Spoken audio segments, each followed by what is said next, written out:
Salam sejahtera Arema.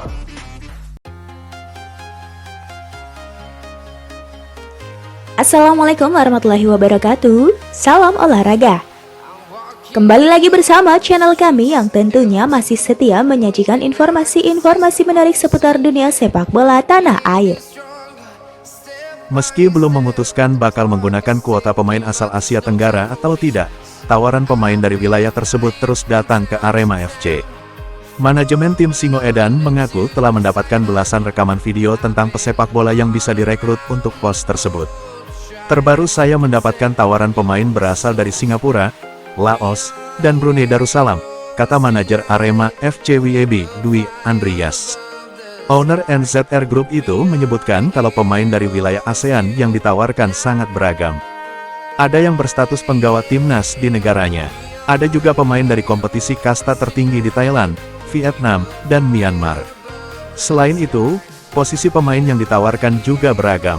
Mulai dari kiper, pemain belakang, tengah, sampai penyerang. Insya Allah kami minta pemain model apa pasti ada, terang bapak tiga anak tersebut.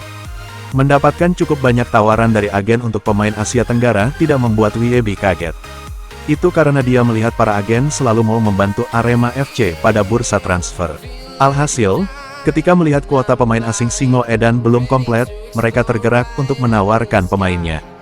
Perlu diketahui, untuk 3 pemain asing yang sudah kami rekrut sekarang agennya berbeda-beda, kata dia.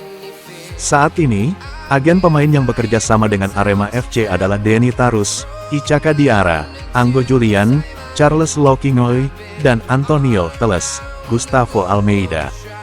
Lebih lanjut, mantan manajer Borneo FC itu mengungkapkan bila pihaknya belum memutuskan bakal menggunakan pemain ASEAN atau tidak. Kami masih akan melakukan rapat untuk memutuskan hal tersebut. Tapi, rencananya 5 pemain asing dulu saat ini.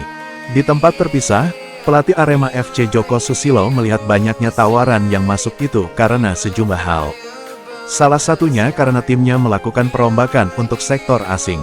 Tentunya mereka, agen pemain, tahu kami mengganti semua pemain asing kami musim lalu, tuturnya. Saat ditanya tentang kebutuhan pemain asing asal ASEAN, Joko juga mengaku bila saat ini belum ada keputusan. Tim pelatih masih melihat dulu bagaimana perkembangan skuad yang ada ke depannya. Kami menunggu 5 pemain asing komplit dulu. Baru berbicara itu, terangnya. Pria yang akrab disapa Geto itu mengaku bila tim pelatih tidak mau tergesa-gesa untuk itu.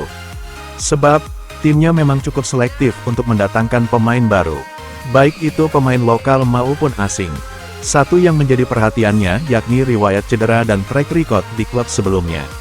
Kami inginnya yang benar-benar bagus dan sesuai kebutuhan tim. Karena ke depan tim ingin lebih baik, tuturnya. Baik, demikianlah beberapa rangkaian informasi sepak bola kali ini. Jangan lupa klik tombol subscribe. Nantikan dan terus tonton informasi menarik lainnya seputar sepak bola dari channel kami. Sampai jumpa, salam olahraga.